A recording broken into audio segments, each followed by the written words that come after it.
பரணி. நான் பரணியை ஸ்ரீதர்னு கூப்பிடுவார் அவர் பெரியவா. அவரோட பேர் அதுதான். கார்ட்டூனிஸ்டாக இருந்தார். ஸ்ரீதர், நான் அந்த சேஷாத்திரி சுவாமிகள் மாரி ஆவேனடா. ரொம்ப நாள் பெரியவா அதையே சொல்லின்னு இருந்தா.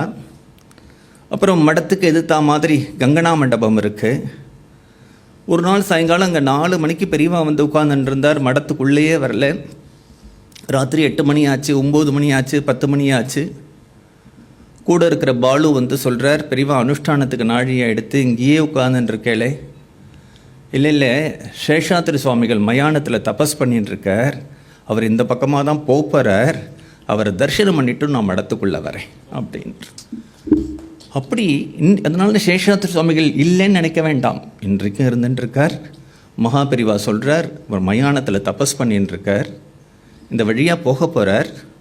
அவரை தரிசனம் பண்ணிவிட்டு நான் உள்ளே வரலான் இருக்கேன் அப்படின்னார்.